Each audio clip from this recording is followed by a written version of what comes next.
Bonjour à tous, c'est Nathan du blog Investir pour réussir. On se retrouve aujourd'hui dans une nouvelle vidéo où je vais vous montrer comment investir de manière rentable dans la ville de Saint-Étienne. Alors tout d'abord, qu'est-ce qu'un investissement rentable selon moi?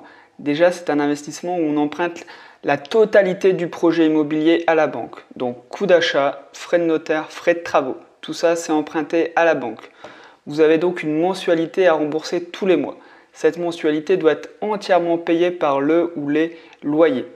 Ces loyers doivent aussi payer les charges d'exploitation d'un bien, comme la taxe foncière, les charges de copropriété, l'assurance, les futurs travaux, etc. etc. L'objectif au minimum, c'est d'atteindre l'autofinancement, c'est-à-dire avoir des revenus égaux aux charges. Comme ça, on a un bien qui ne coûte 0 €. Okay, et les meilleurs investisseurs arriveront même à dégager des revenus supplémentaires. On parle de cash flow positif et ils gagnent de l'argent en fait tous les mois grâce à leur investissement. Pour y parvenir, j'ai identifié 6 étapes. Tout d'abord, on va commencer par une étude rapide de la ville de Saint-Étienne pour voir les éléments les plus importants dans la ville. Ensuite, ça sera une estimation des loyers pratiqués pour savoir combien on va pouvoir louer notre investissement. Ensuite, ça sera la sélection des biens à vendre. Donc, parmi tous les appartements et les maisons à vendre de Saint-Étienne, on va en sélectionner une pour la suite de notre projet et notre étude. Quatrième étape, on va regarder rapidement si la rentabilité semble intéressante grâce à un indicateur qui permet très facilement de savoir si on est sur la bonne voie et si on peut continuer ou si il n'y a rien à faire pour cet investissement, on n'obtiendra pas de cash flow. Cinquième étape, ça va être le calcul des mensualités du crédit pour savoir si justement on arrive à l'autofinancement au minimum et même un cash flow positif. Et pour finir, ça sera la sixième et dernière étape où on va utiliser mon calculateur simulateur personnel de rentabilité dans l'immobilier. C'est à mon avis l'étape la plus importante vu qu'on va rassembler et regrouper toutes les données qu'on aura pu collecter dans cette étude. Et on va aussi pouvoir voir du coup à quel prix il va falloir acheter pour avoir un bien qui s'autofinance au minimum. Et on va pouvoir faire plusieurs scénarios comme un loyer moyen, un loyer haut et un loyer bas. Ou un autre scénario avec une négociation de 15 000 ou 30 000 €. Voir ce que ça donne pour se préparer au mieux à la future négociation et puis à l'exploitation rentable d'un bien immobilier. Allez, c'est parti tout de suite pour la première étape. Donc Saint-Étienne, il faut savoir que c'est la 13e plus grande ville de France en termes de population. On est dans le top 15 des villes. Il n'y aura aucun souci pour trouver de la demande locative. Le marché locatif, il est présent. Ça, c'est pas un problème. On est dans le top 15 des villes françaises. Donc moi j'ai quand même l'habitude dans d'autres villes un peu plus petites de regarder plusieurs éléments. Donc on va les regarder quand même ensemble mais de manière plus rapide.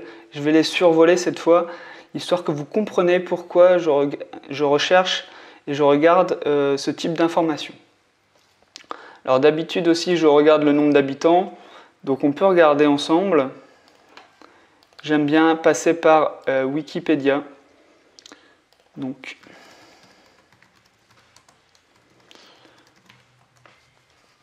on apprend qu'il y a 172 000 habitants dans la ville, mais une population aire urbaine de plus de 500 000 habitants. C'est encore plus intéressant que la population dans la ville, c'est qu'il y a aussi un grand bassin de personnes aux alentours. Donc je note.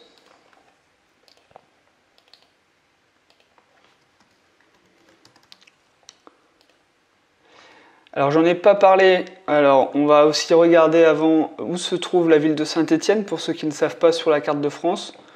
Donc c'est à côté de la ville de Lyon, mais je vais vous montrer ça. Donc on est là, Saint-Étienne. Sur la carte de France, ça se trouve ici. Donc clairement, la plus grande ville aux alentours, c'est bien Lyon. Après, vous avez Clermont-Ferrand, Le Puy-en-Velay, Valence, pour résumer.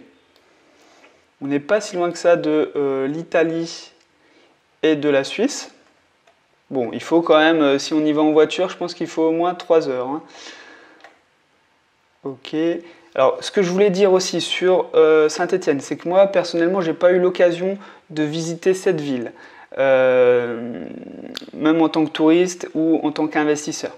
Mais c'est pas grave si vous êtes à Saint-Étienne, on va voir ensemble tous les éléments suivants. C'est les mêmes éléments qu'on voit dans toutes les villes. Donc, il n'y a pas besoin d'être forcément un expert déjà d'une ville pour investir. Ça s'apprend aussi au fur et à mesure et on va le voir ensemble. Alors moi j'aime bien regarder le nombre d'étudiants et le nombre d'universités. Pourquoi? Tout simplement parce que avec les étudiants vous avez pratiquement des loyers garantis parce que les parents payent le loyer, hein, c'est clair. Les parents sont les garants principalement des étudiants. Donc vous avez un risque d'impayé beaucoup plus faible que si vous louez à une famille. Ça, c'est important de sécuriser aussi ses revenus. J'aime bien aussi les étudiants parce qu'ils ont une situation simple. Ils savent qu'ils vont rester 1, 2, 3, 5 ans maximum et qu'après ils vont partir. En plus, ils ne posent pas de problème dans un appartement, hein, ils ne vont pas vous chercher des problèmes. Donc pour la tranquillité du propriétaire, c'est aussi un avantage supplémentaire. Ensuite, j'aime bien regarder les hôtels dans une ville ou dans un quartier. Ça nous aide pour de la location courte durée, location saisonnière. Pourquoi? Parce que ces hôtels ont fait des études bien plus approfondies que nous en tant que particuliers. Donc s'ils ont décidé de s'installer dans un endroit précis, ça veut dire que le marché locatif pour de la location courte durée est particulièrement intéressant dans cette zone. Alors nous, on est à Saint-Étienne, comme je l'ai dit, dans les 15 plus grandes villes de France, donc il n'y a pas de souci là-dessus. Il y aura du Airbnb un peu partout dans la ville, ça, j'en doute pas. Pareil pour les étudiants. Hein.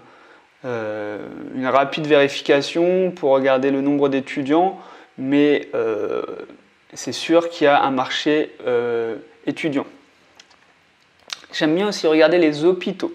Les hôpitaux parce qu'il y a énormément de personnes qui y travaillent. On oublie souvent, mais c'est vite 4 à 5 000 personnes dans les plus grandes villes de France.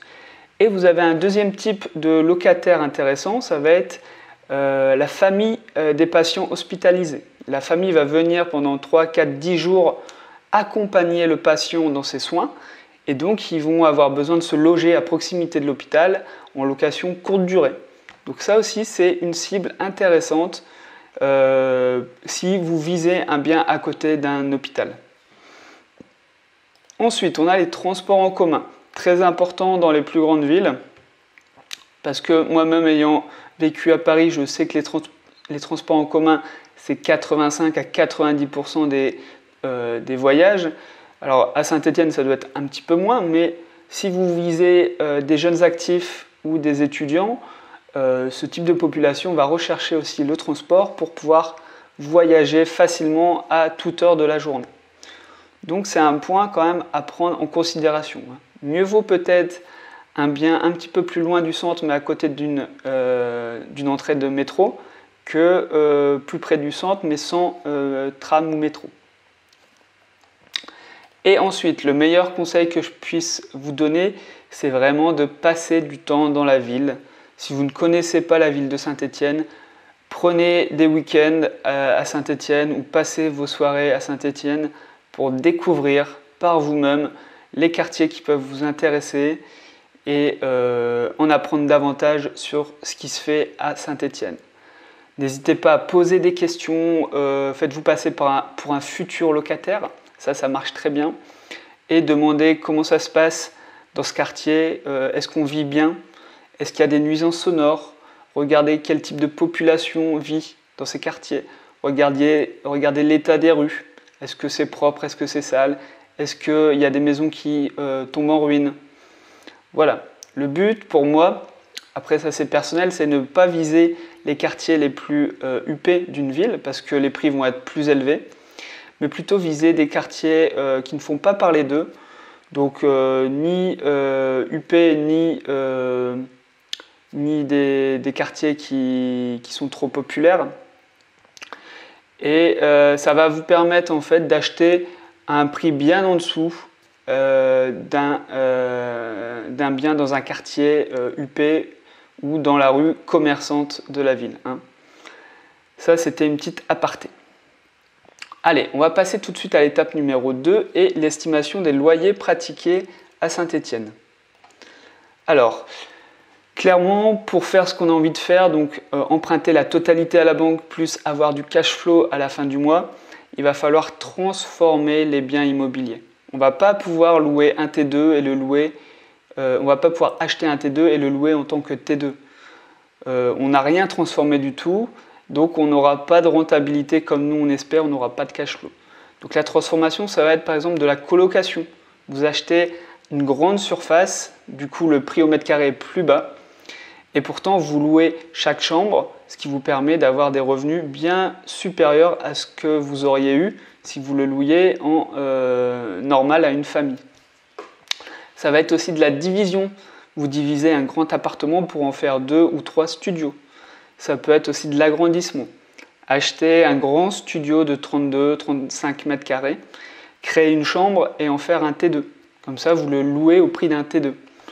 Moi, ce que je vous propose dans cette vidéo, ça va être de faire de la location courte durée. On va donc louer à la nuit et donc ça va être plus cher hein, à la fin du mois.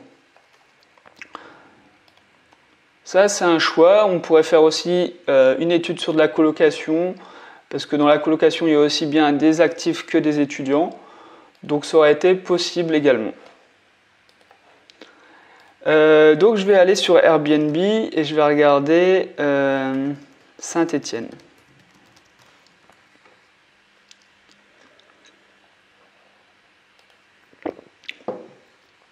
Alors, je vous conseille de louer, vous, à la semaine pour vous éviter trop de déplacements, pour vous éviter la remise des clés tous les jours, pour vous éviter de changer les draps tous les jours également. Je vous conseille la semaine, ça va vous éviter des frais de logistique importants. Et on va chercher un bien pour 2 adultes, un studio, en fait un studio ou un T2. Hein.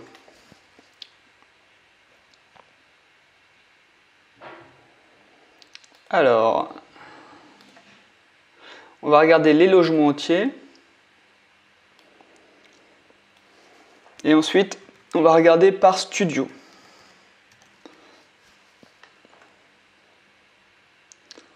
Studio, donc 41 €. Et on note tout simplement les prix pratiqués par nuit.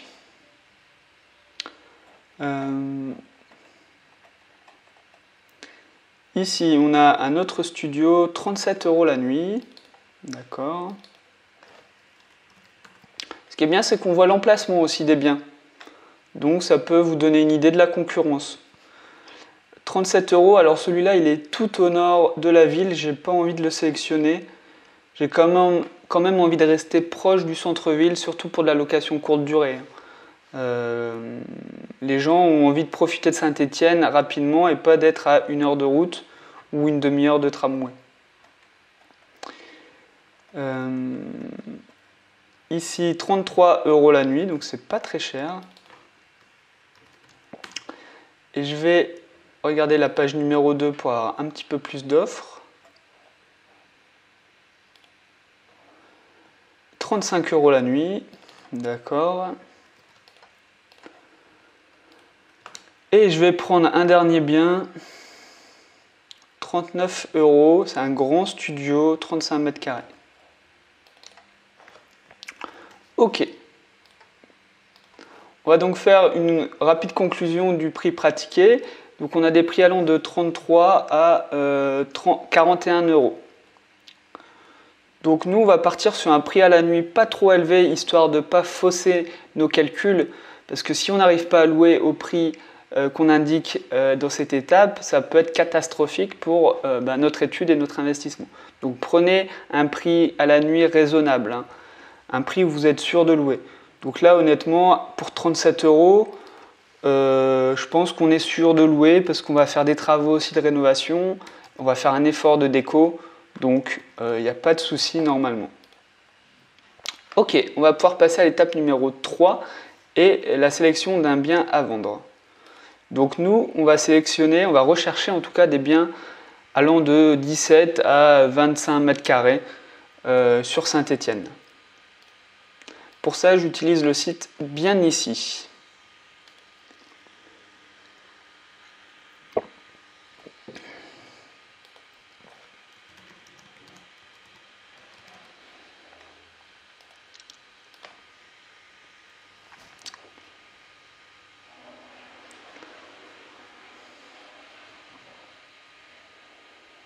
Alors j'aime bien Ici parce qu'on voit l'emplacement des biens à vendre.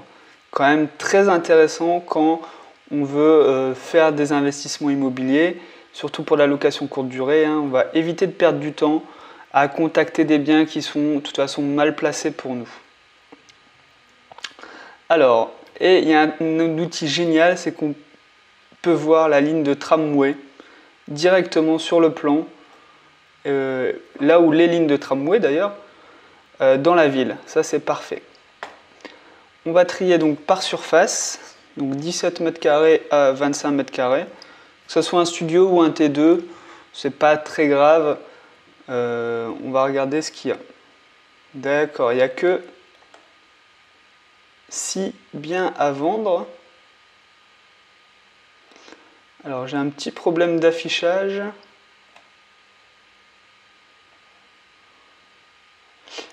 Et je vais relancer le site. Je vois tout simplement pas les biens à vendre sur la carte.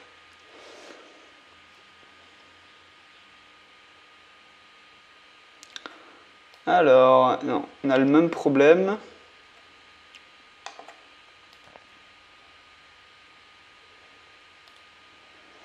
Alors pourquoi on n'a pas tous les biens sur la carte?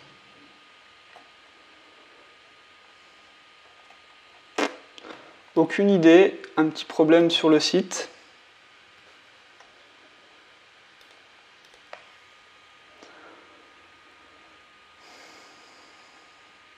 On va voir si c'est mieux. Non, on n'a pas mieux. Alors c'est un petit peu dommage, on va devoir donc... je vais trier tout de suite par les prix les plus bas, parce que la bonne affaire dans l'immobilier se fait toujours à l'achat. Donc essayez vraiment d'acheter le moins cher possible. Pour ça, on va regarder les prix les plus bas tout simplement. Donc il va falloir cliquer sur les biens. Vous voyez, quand je clique, on voit quand même leur emplacement.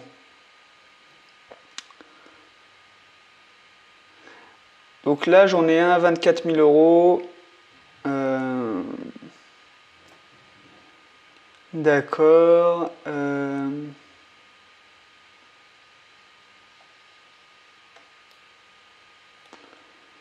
Dans copropriété de standing en cours de réhabilitation. On n'a pas de photo. Bon, on va noter 34 000 euros.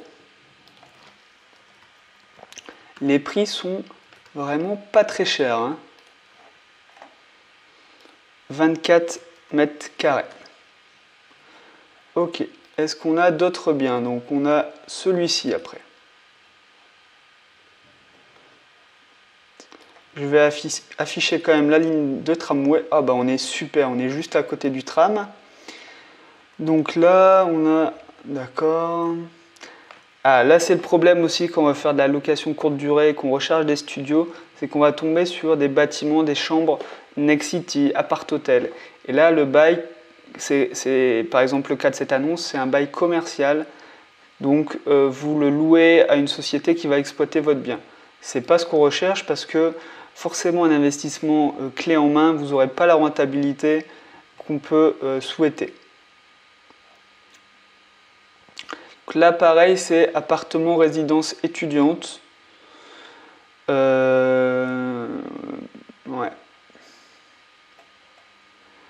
Donc si je ne me trompe pas, ça veut dire que c'est aussi un bail commercial.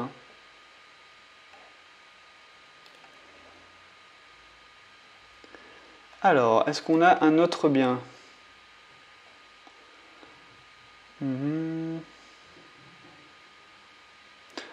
Alors, ça pourrait faire l'affaire. On est sur un studio. Donc, J'ai pas l'impression que c'est un bail commercial. Donc on va noter 39 500 €.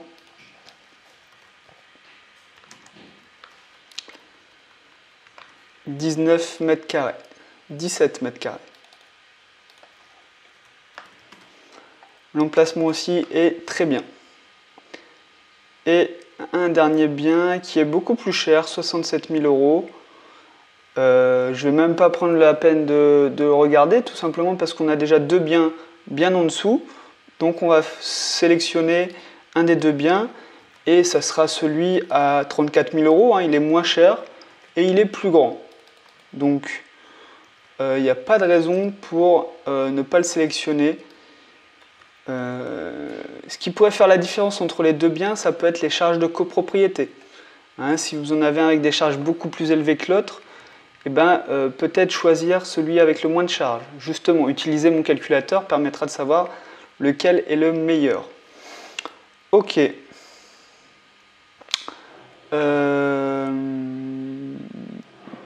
J'espère juste que c'est bien un appartement qui n'est pas sujet à un bail commercial. C'est pas très clair.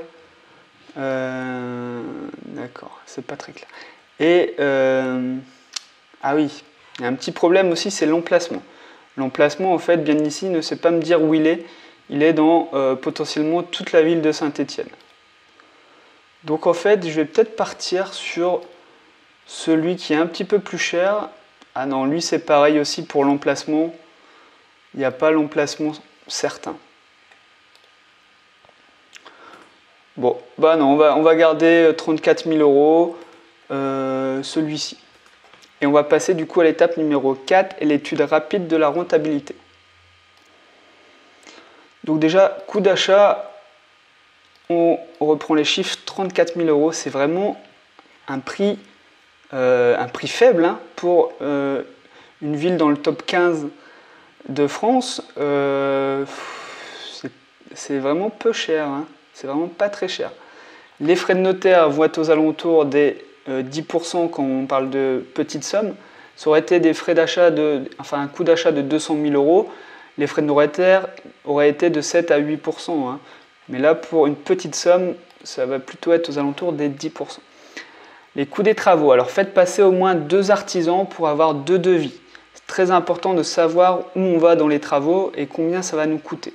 Nous, on va faire une estimation rapide. Donc, j'ai l'habitude de donner 300 € du mètre carré pour des petits travaux et 500 € du mètre carré pour des grands travaux. Nous, clairement, on n'a pas de photo. On n'a pas de photo, donc on va avancer un petit peu à l'aveugle. Et je vais partir sur remplacement de la salle de bain, remplacement de la cuisine. 4 000 € pour chaque pièce, 8 000 € et encore 7 000 € pour avoir un total de 15 000 € pour rénover notre petit studio de 24 mètres carrés.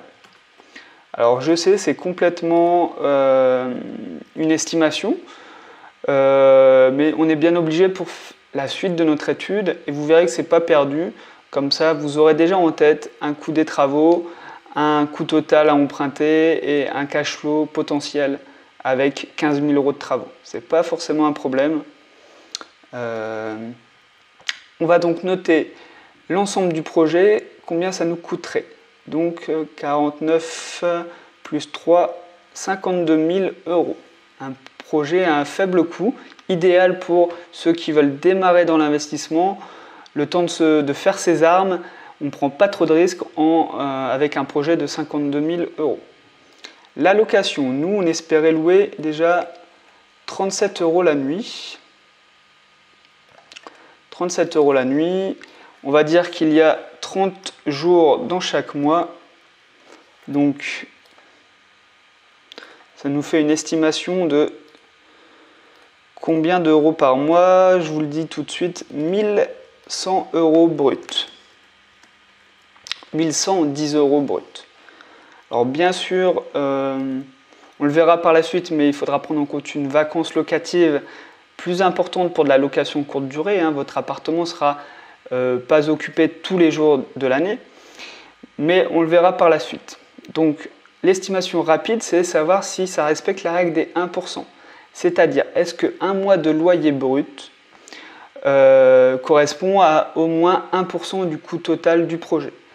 Et là, on est bien au-dessus de la règle des 1%, donc c'est une excellente estimation, une excellente indication sur la rentabilité et le cash flow d'un investissement. On pourrait aller jusqu'à acheter pour le total de 110 000 euros et on respecterait toujours la règle des 1%. Donc ça, c'est plutôt bon signe, même si, je le dis, il va falloir prendre en compte une vacance locative et des charges d'agence beaucoup plus élevées qu'une location classique aussi. Mais c'est pas grave, les chiffres sont vraiment excellents pour le moment. On passe à l'étape numéro 5 pour regarder les mensualités du crédit.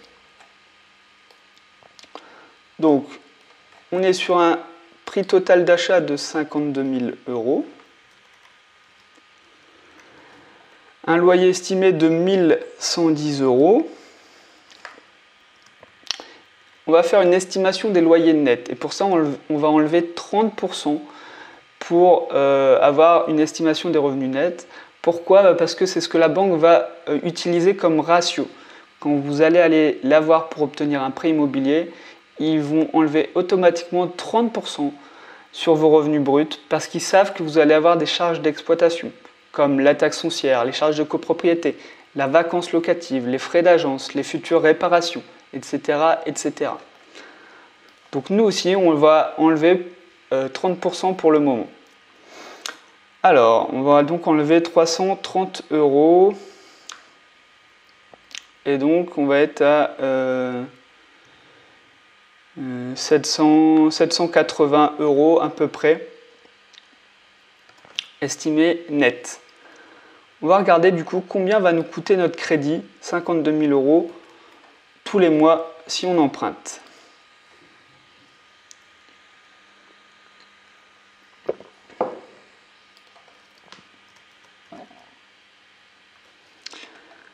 Alors moi je vais toujours vous conseiller de prendre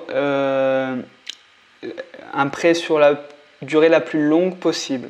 Pourquoi? Ça va vous permettre de faire baisser les mensualités et ainsi atteindre plus facilement l'autofinancement et avoir aussi un meilleur cash flow. Alors vous allez me dire que forcément sur 20 ans le coût du crédit est plus élevé. Ça c'est vrai, vous allez payer plus cher le coût total du crédit. Mais ce qu'il faut bien prendre en compte, c'est que ce n'est pas vous qui allez rembourser le crédit, mais bien les locataires. Et c'est vraiment en utilisant l'argent des autres qu'on arrive à s'enrichir et qu'on arrive à acheter des appartements.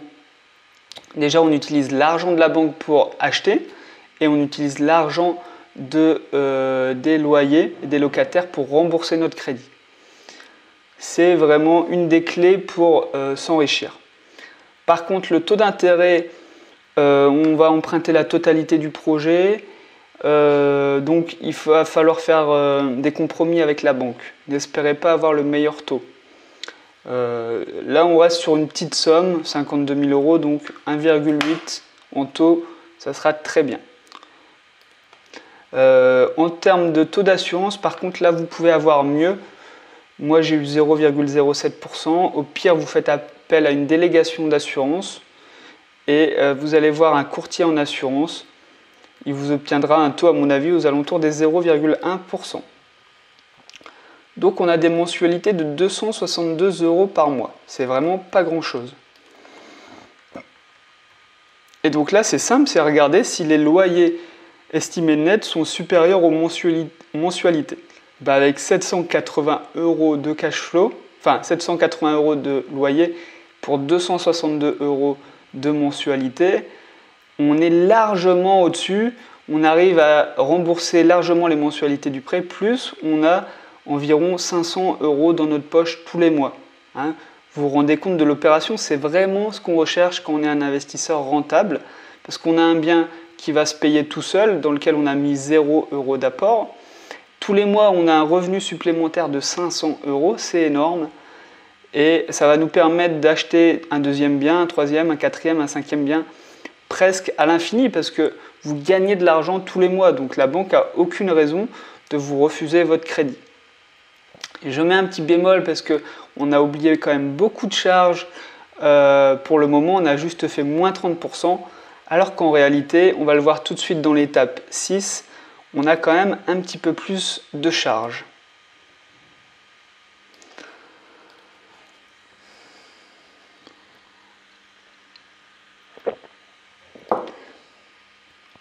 Alors, je reprends les chiffres du bien. On était sur 34 000 €.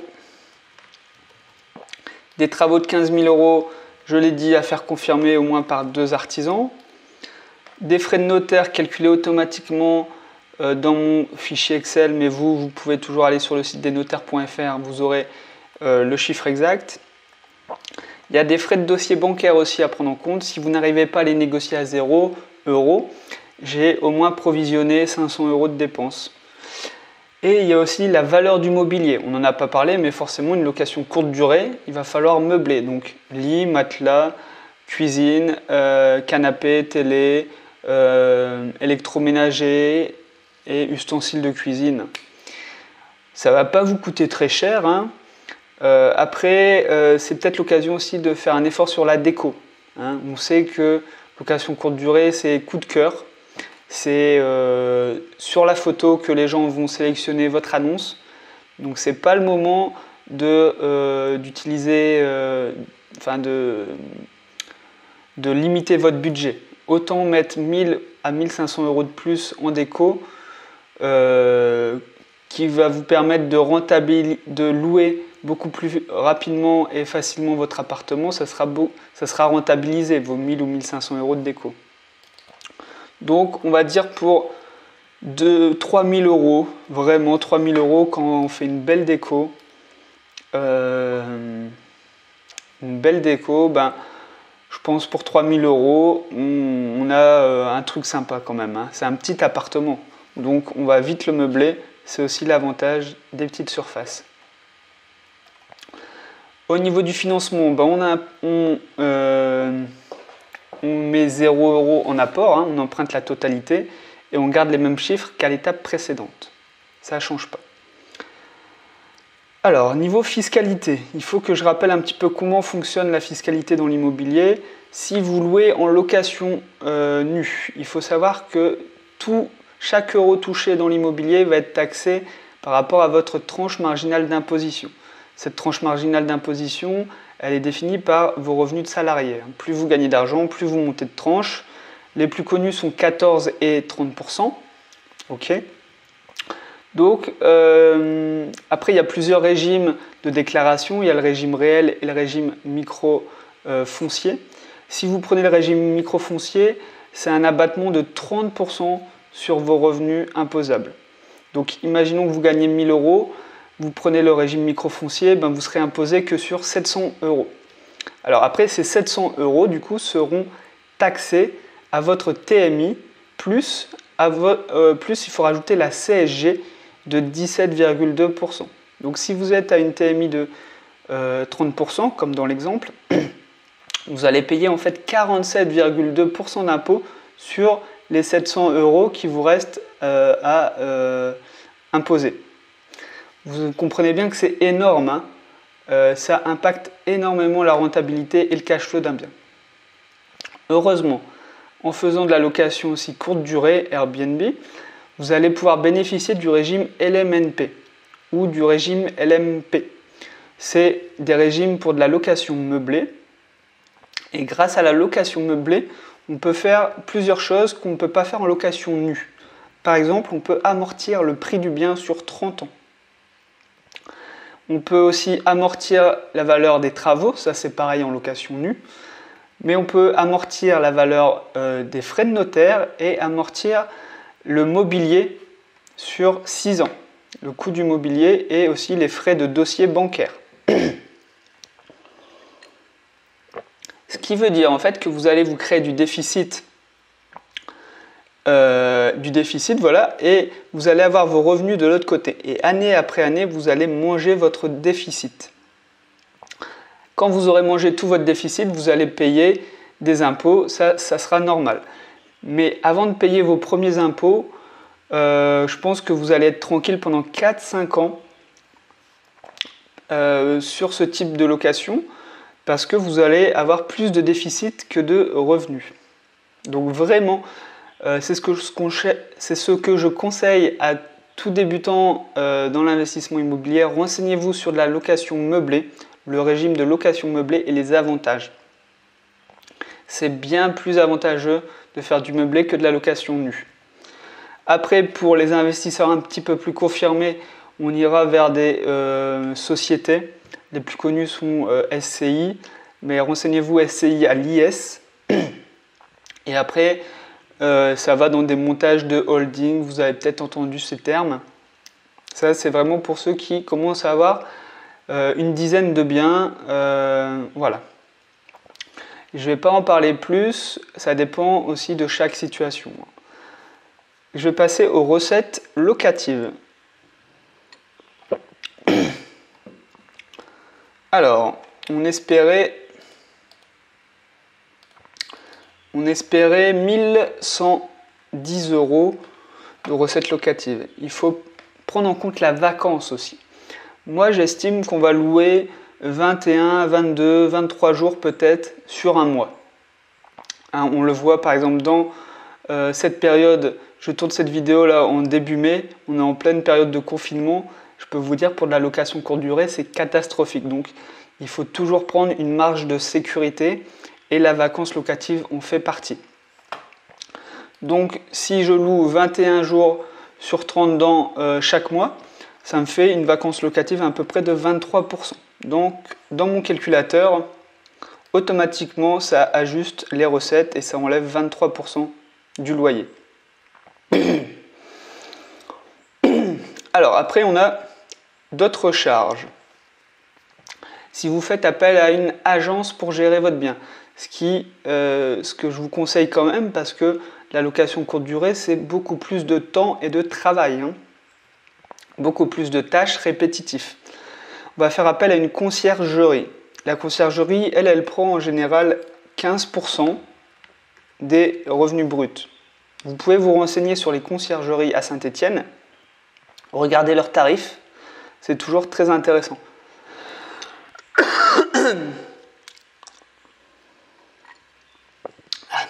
Excusez-moi. Donc, 15% en plus de frais. On va aussi rajouter les frais de la plateforme. Sur Airbnb, je sais qu'ils prennent 3%, donc je rajoute directement ces 3% là-dedans. On va avoir alors les frais d'entrée-sortie, ça c'est quand vous faites gérer dans une location classique, mais pour une conciergerie, regardez bien, mais en général c'est compris dans le package. Alors, vous avez aussi la taxe foncière et les charges de copropriété. Ça, c'est très important. Ça varie d'un immeuble à un autre et ça varie d'un quartier à un autre, hein, pour la taxe foncière. Vraiment, il faut demander ces documents au propriétaire pour savoir le montant que vous allez payer. Demandez aussi le règlement de copropriété pour savoir si la location courte durée est acceptée dans l'immeuble, hein. Ça aussi, c'est un élément. Certaines copropriétés ont rajouté une clause pour interdire la location courte durée. Alors dans l'annonce, il n'y a pas d'information du tout. On nous parle quand même d'une copropriété de standing. Donc standing, ça veut dire avec des équipements, voilà. Et ça a un coût d'entretien. Donc on va partir sur des charges de copropriété peut-être de 200 € par mois. C'est une estimation aussi, hein. Alors, vous aurez des charges dans d'autres immeubles de 1200 €, soit la moitié moins. Mais on va partir là-dessus, hein. La taxe foncière, on a un petit appartement. J'espère que 350 €, ça sera le montant qu'on va payer. À confirmer, encore une fois, par le propriétaire. En termes des réparations, travaux, rénovation dans votre appartement. Moi, je prends toujours un demi-mois de loyer, donc 550 à peu près dans notre cas. Je peux vous dire que chaque année, ça part, hein. Ce budget-là part parce que l'immobilier, c'est du physique et donc il y a des travaux à faire, hein. Il n'y a pas de secret.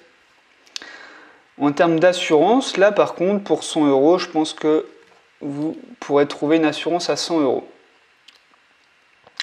Ok, donc on a des premiers chiffres déjà, un rendement brut et un rendement net. Déjà on voit un gros écart entre le brut et le net parce que forcément on a beaucoup de charges en location saisonnière. La vacance locative et la conciergerie principalement. Mais le plus important, hein, je vous le répète, c'est le cash flow. Savoir si vous avez de l'argent qui rentre dans votre poche tous les mois ou au contraire si vous avez de l'argent qui sort de votre poche. Ça veut dire que vous devez combler avec l'argent de votre salaire, vous devez combler les mensualités du prêt et les charges d'exploitation. Donc là, on se retrouve avec un cash flow de 166 € par mois. Ça fait quand même 2000 € par an. C'est bien moins que dans l'étape 5 où on avait 500 € de cash flow. Mais c'est aussi parce qu'on a pris beaucoup plus de charges en compte. On est beaucoup plus précis. Pour moi, un investissement de base comme ça, sans négociation, sans rien, à 166 €, c'est une très bonne affaire. Il y a beaucoup d'investisseurs ou de pseudo-investisseurs qui achètent une dette et donc un cash flow négatif et tous les mois ils doivent payer pour rembourser le crédit. Donc là c'est vraiment très bien, il faut bien se rendre compte qu'on a un bien qui va se payer, on va avoir un bien dans notre patrimoine de 35 000 € dans lequel on aura mis 0 € d'apport. Tous les mois on a 168 € en plus dans notre poche, ce qui nous permet d'augmenter nos revenus, tout simplement. C'est comme si vous aviez une augmentation de salaire. Et ça va nous permettre aussi d'acheter d'autres biens immobiliers auprès de la banque et multiplier nos investissements. C'est comme ça que font les investisseurs à succès qui achètent 10, 15, 20 appartements. C'est parce que sur chaque appartement, ils gagnent de l'argent. Et donc la banque n'a pas de raison de refuser leur prêt. On va enregistrer ce scénario de base et on va voir comment on peut faire un peu mieux. Ok. Alors, le premier moyen d'avoir un meilleur cash flow, c'est de faire baisser le coût d'achat. Vous faites baisser le coût d'achat, vous faites baisser du coup les frais de notaire et vous faites baisser les mensualités du prêt. On y gagne vraiment partout. Donc, si on négocie, là c'est déjà un prix assez faible. Mais si on négocie 5 000 € par exemple, je vais enregistrer ce scénario. Je vais comparer après l'ensemble des scénarios à la fin de cette vidéo. Et si je renégocie encore 5 000 €, donc on a négocié 10 000 € au total, j'enregistre ce scénario. Alors je sais que la négociation c'est pas un élément facile pour tout le monde, hein, mais dites-vous bien que vous devez écouter les chiffres. Si vous cherchez 300 € de cash flow, eh ben, il va falloir vous fier à vos chiffres et si vos chiffres vous disent d'acheter à 24 000 €, eh ben, il va falloir acheter à 24 000 € et pas à 35 000 €. Ce qu'il faut voir c'est vraiment à vous de fixer le prix et c'est pas au vendeur de fixer son prix.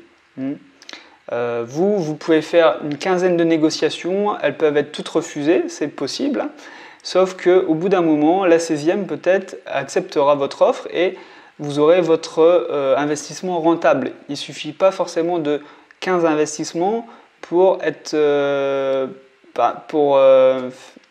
il suffit de 1 ou 2 investissements rentables, je veux dire, c'est plus important que acheter 15 biens non rentables. Donc prenez votre temps aussi, négociez dur et c'est à vous vraiment de fixer votre prix. Et je peux vous dire que si vous arrivez à trouver le bon vendeur, ce que j'explique dans un de mes guides dans la description de cette vidéo, négocier 30-40% du prix, ça devient beaucoup plus facile si vous trouvez le bon vendeur. Un autre moyen de réduire les coûts total du projet, c'est de faire une partie des travaux soi-même aussi. Ça peut être un avantage. Après, vous avez la partie financement. Si vous augmentez la durée du prêt, vous aurez forcément des mensualités plus petites et donc un meilleur cash flow. Ici, je ne vais pas faire de simulation plus haut que sur 20 ans parce que c'est une petite somme quand même qu'on emprunte, 56 000 €. Il n'y a pas besoin de jouer là-dessus pour moi. 20 ans, c'est déjà largement assez Voilà. Alors, un autre moyen, bien sûr, ça serait d'augmenter l'annuité de de votre location. Hein, augmenter la nuit, donc augmenter les revenus locatifs. Donc, on peut faire une estimation. On était parti sur combien? Déjà, on était parti sur 37 € la nuit. Et ben, on peut faire un exemple à 40 € la nuit. Donc, si je regarde à 40 € la nuit, ça nous fait 1200 € de revenus bruts estimés. Bien sûr, après, il y a la vacance locative qui rentre en jeu. Mais je vais enregistrer ce scénario. Loyer, 40 € par nuit. Ok. Comme ça, vous allez voir aussi la différence de cash flow. Et le dernier élément qui permet de jouer sur le cash flow, c'est bien sûr réduire les charges locatives. Alors, ça pourrait être réduire aussi, les charges locatives, ça va être aussi les charges de gestion. Hein. Si vous gérez par vous-même, bien sûr, vous aurez beaucoup moins de frais, mais vous aurez aussi beaucoup moins de temps pour vous, que ce soit pour répondre aux questions sur les plateformes Airbnb ou Booking, hein, avant de réserver, que ce soit aussi pour planifier une heure de rendez-vous, de passer pour échanger les clés, faire l'état des lieux, repasser pour nettoyer, etc. Ça prend énormément de temps.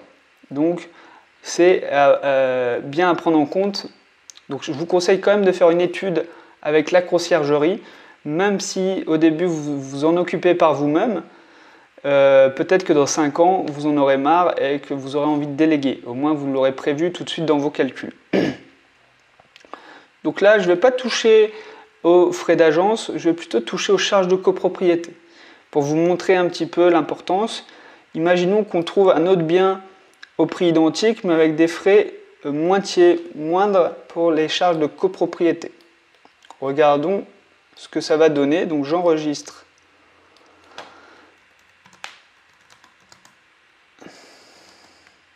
J'enregistre ce scénario et je vais les comparer ensemble grâce à mon petit bouton magique.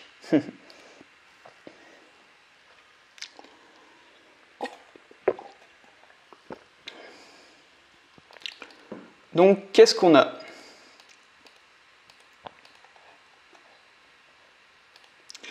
Premier scénario, on avait vu, on a quand même un cash flow de 166 €. Si on négocie de 5000 €, on est proche des 200 € de cash flow. Et si on négocie 10 000 €, on est à 221 € de cash flow. C'est quand même près de 60 € de plus par mois. Ça paraît pas grand-chose, mais 60 € x 12 x 20 ans, ça commence à faire une belle somme. D'où l'intérêt vraiment de négocier au maximum. Même 1000 €, je le répète, c'est très important. Dites-vous bien en combien de temps vous avez gagné 1000 € dans votre vie. Si vous pouvez les gagner en 1 heure de négociation, faites-le. Ensuite, si on augmente le loyer à 40 € par nuit, on passe de 221 à 280 € de cash flow. Quand même très intéressant. Et si on diminue les charges de copropriété de moitié, c'est un exemple, on passe de 270 € à 360 €. Donc là, on gagne près de 80 € de cash flow. Vous voyez l'importance des charges de copropriété ou des frais d'agence aussi. Hein. Donc vraiment, si vous êtes à Saint-Étienne ou dans la région, je pense qu'il y a vraiment moyen de faire des achats rentables sur Saint-Étienne, que ce soit en location courte durée comme dans mon exemple, ou aussi en colocation, ou même, j'en ai pas parlé, mais en immeuble de rapport à mon avis. L'immeuble de rapport permet d'acheter au prix de gros, et donc 5 appartements reviennent moins cher dans un immeuble que acheter ces 5 appartements séparément, par exemple. On a vu quand même qu'on a pris pas mal de marge sur nos loyers, on a pris une vacance locative importante, on a pris aussi des charges de copropriété importantes, on a pris des frais d'agence, on a pris ça en compte, des frais de travaux aussi, ça c'est à confirmer.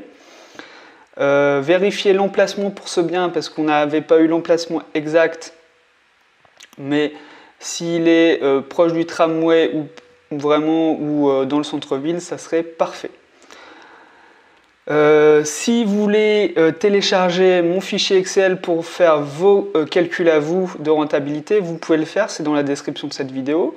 Si vous voulez aussi en apprendre davantage sur l'investissement immobilier de manière rentable, vous pouvez vous abonner à ma chaîne YouTube.